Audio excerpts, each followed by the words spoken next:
I'm a 35-year-old office worker, and my husband Kevin, who is 6 years older, and I have been married for 9 years. Right now, due to some reasons, I'm living with my mom. Let me explain how I ended up in this situation. 4 years ago, Kevin and I built a house. At that time, Kevin had just changed jobs, and we didn't have much money saved or a big income. Kevin used to work for a big company, but he faced constant hidden bullying from his boss. This caused him sleep problems, and eventually he couldn't go to work anymore. He saw a psychiatrist, took a break for about 3 months, but when he didn't get better, he quit his job. After that, we got by on just my salary. Kevin didn't work for 3 months, but slowly started to feel better. He began eating and sleeping well again, and his psychiatrist was pleased with his quick recovery. My cheerful, loving Kevin was back. He then started looking for a new job. His experience at the big company helped, but finding a job was hard because he left his last job due to mental health issues. During this time, we found a small company that needed him. The salary was about a third of what he used to make, but he was happy to be working again. He said it was much better than being without a job, which made me happy. This job was also in the field he wanted to work in. We wanted to have children, but it was clear that life would be tough if I stopped working, so I continued working. I also loved my job, and we decided not to have children at that time. Since it was just the three of us, our life was peaceful until my mother, Sarah, was paralyzed in a car accident and needed a wheelchair to get around. My dad had passed away when I was in middle school, and Sarah had been living alone since then. Our family home was old and not suitable for a wheelchair, with many steps. Kevin then said, "I'm worried, let's live together." Sarah and I were surprised, but I appreciated Kevin's unexpected kindness. Since Kevin had just changed jobs, we were unsure about the future, but we decided to apply for a mortgage. As we expected, it was tough to get a loan because Kevin hadn't been at his job for long. However, we were determined and didn't give up. After trying with several mortgage companies, we finally found one that worked with us and approved our loan. We bought our dream home, which I had always imagined, filled with the smell of wood, thick wooden beams on the ceiling, custom storage spaces, a kitchen tailored for my height, and spacious cypress flooring. Importantly, it was a single-story, barrier-free house, perfect for living comfortably in a wheelchair. We were excited as the house was being built and visited the construction site every day. When our carefully designed home was finished, it had a large yard where my mom, who now seldom went outside, could enjoy sunbathing. However, there was a catch with the land. It was given to us by Kevin's grandfather, who adored Kevin. Kevin's family wasn't wealthy, but when his grandfather was diagnosed with cancer, he started to distribute his assets, giving us the largest plot of land. It felt like winning the lottery, but the land was just a 10-minute walk from Kevin's family home. When we told them my mother would be moving in with us, Kevin's sister laughed and said, "Why is your mother moving in too? How shameless is your family?" Kevin's mother told me marrying someone different like you would bring trouble. She also harshly said it was terrible for her son to have to care for an old person and called me a curse. Even then, Kevin stood up for my mother and me. He said the land was a gift from his grandfather, and no one should complain. Kevin's mother and sister are really mean. It's amazing that Kevin, who is so kind, comes from that family. He's like a beautiful flower that grew out of mud. Kevin always says his family shows him how not to be. Kevin thinks his grandfather gave us the land because he wanted us to take care of his mother in her old age. He also gave other properties away.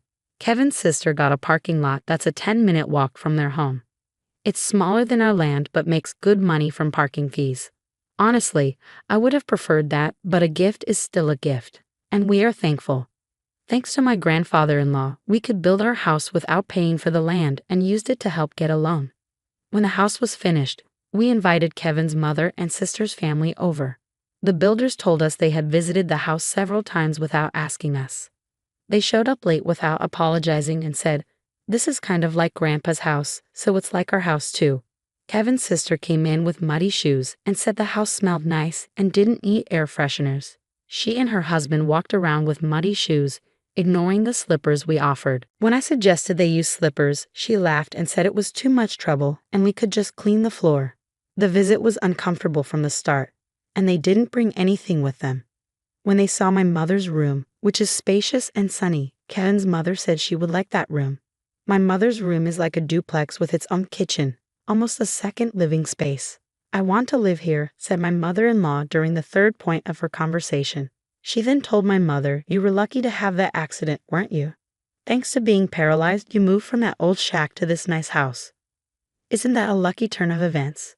My mother said nothing but looked very sad. I was really angry inside, but before I could say anything, Kevin spoke up. What'd you just say? There are things you should and shouldn't say. It makes me question your humanity. I can't even believe you're part of my family. You're the worst. Apologize now, Kevin demanded firmly. Whether they were amused or not, my mother and sister-in-law glared at me. Then my sister-in-law angrily asked Kevin, what's this all about? It's a total turnoff. It's not cool to invite people over and then be rude to them just because you built the house. You think you can act superior? The mother-in-law chimed in, my son messed up by marrying you. You're a jinx. Kevin didn't stay silent. Enough is enough. This mess started because of your rude comments. You said the accident was a good thing and called my wife a jinx. I will not forgive that. The mother and sister-in-law looked frustrated by Kevin's strong response. Then my mother, who had been watching everything, said with regret, it's okay. I am here because of the accident, and it's true I moved from a rundown house to this beautiful one. Your son has always been kind to me. Thank you. Perhaps feeling guilty, the mother and sister-in-law left, giving me a nasty look. My mother then apologized to Kevin. I'm sorry if I upset your mother and sister. I'm sorry for ruining the mood at our housewarming party. Kevin responded, no, I should be the one apologizing. It's embarrassing how they lack decency. I'm really sorry, but I am happy to be living with you. Please understand that. With that, my mother started to tear up. Since we live near Kevin's parents' house, the neighbors all know us well. They've known Kevin since he was a child and are very kind to us. 4 months have passed since that day. We were finally settling into our new home, and my mother started to smile more. When I received an unexpected call from home while I was at work, it surprised me. We rarely get calls from home, so it surprised me. My bad feeling was right. My mom, sounding very upset, called to tell me something awful. Kevin had collapsed at work. I was shocked and spoke to my right away. Then I rushed to the hospital. On the way, I tried to stay calm by imagining that Kevin would be okay. When I got there, joking around like always. But when I arrived, it was a shock to see him with so many tubes attached to him. We had plans to go to a movie that weekend. The doctor told me Kevin was in critical condition and might not wake up. I felt like I was in a movie. I couldn't even cry. Despite my prayers, Kevin passed away at the hospital. My shock continued as my mother and sister-in-law arrived when they heard Kevin had died. My sister-in-law accused me harshly, asking if I had poisoned him or if I was after his life insurance. My mother-in-law also blamed me, saying bad things always happen around me and called me a jinx. I was too sad to respond. Then my own mother arrived in a caregiver's taxi, crying over Kevin's death, which finally made me cry too. We both sobbed loudly. My mother-in-law rudely told us to stop the fake crying. She said Kevin had changed because of me and that she didn't want to see us ever again. Then she left the hospital. A funeral director came to organize Kevin's funeral, and we went to the funeral home. Kevin had died from a brain hemorrhage, which was hard to believe since he was fine that morning. When I told my mother-in-law the funeral plans, she hardly said she wouldn't come because Kevin always sided with my mother and me. She said her daughter wouldn't come either. Many of Kevin's coworkers and friends came to the viewing, but neither my mother nor my sister-in-law and her husband were there. Many attended the funeral, and it was clear that Kevin was deeply loved. Many people cried for him. It was hard, but maybe this is just the kind of people his family were. I was happy to spend the whole day with those who truly missed my husband. After Kevin's death, I got an email from my mother-in-law, but it was inappropriate, so I didn't reply. She was asking about the life insurance money and kept emailing because I didn't respond. Eventually, she claimed she had a right to it. I chose to ignore it because I wasn't ready to deal with that. When we got home, I noticed a light on inside, which was odd. My mother, Sarah, was confused and thought we had turned off all the lights. I figured maybe I forgot because I was so upset. I told her it was understandable given the situation, and I unlocked the door. When we entered, we could hear the TV, which was very strange. Inside, we found my sister-in-law and her husband sitting there. I was so shocked I couldn't even speak up. The living room was full of unfamiliar furniture and boxes. We had no idea what was happening. My sister-in-law said, "Why did you just barge in here?" "Well, it's your first time, so I'll let it slide. We're taking this house. We sold your stuff, so leave." My mother and I were completely shocked. I asked where our furniture and belongings had gone, and she casually said a resale company came and took everything, claiming we had good furniture and they got a good price for it. They bought new furniture with that money, saying who wants furniture that a dead person used? It's bad luck. She added that she cared about such things, and our stuff was packed in boxes. She even remarked that we must be minimalists or just poor because we had so few things. The furniture was carefully chosen by my husband, and I couldn't forgive them for this. My mom was furious too, her face turning beet red, but she was too shocked to respond. I immediately called the resale company. After explaining the situation, they agreed to treat the items as stolen and return them. Now that my husband is gone, dealing with this was the last thing I needed. I don't want anything to do with his family, but I do want to stay in the house that's full of memories of him. While I was wrestling with these feelings, my mother quietly said to me, "What do you think Kevin would say if he were here now?" "He might say we should leave. I'm sure he would. Kevin often mentioned it's good to spend time with people who understand you, but there are some people who will never understand, no matter how much you try. It's a waste of time dealing with those people." He was actually talking about his own mother and sister. I realized that if we stayed, his family would keep interfering, acting on impulse. I signed a lease for an accessible apartment. My mom was surprised by how quickly I made that decision. I asked the resale company to hold on to the furniture for a few days, and it was moved to our new apartment. 3 days later, in exchange for moving out, I made my mother-in-law and sister-in-law promise to cut ties with us. So a new life began for just my mother and me in the apartment. It turns out Kevin had many life insurance policies, almost obsessively so. He used to joke, always with a smile, "When I die, you guys will be rich." True to his word, he left enough money for my mother and me to be comfortable for the rest of our lives.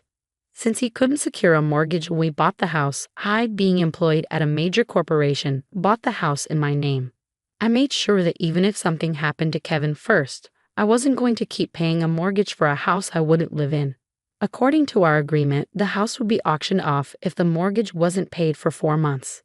Time flew by, and 4 months passed quickly. Then I started receiving a lot of calls from my sister-in-law Emily and my mother-in-law Maria.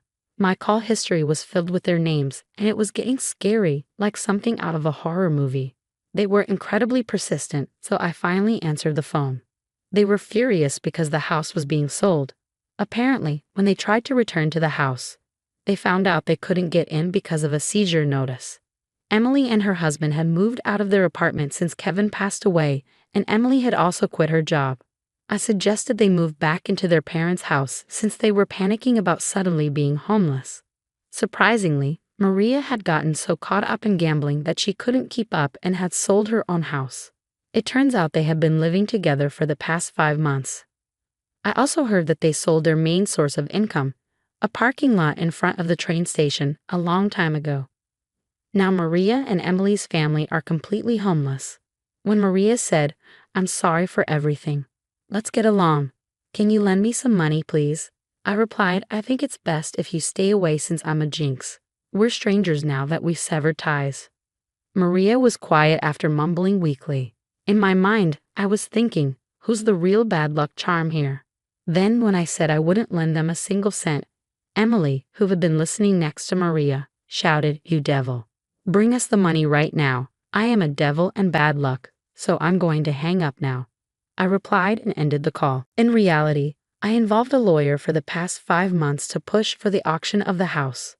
I thought it was an unusual case, but apparently, it's not that uncommon.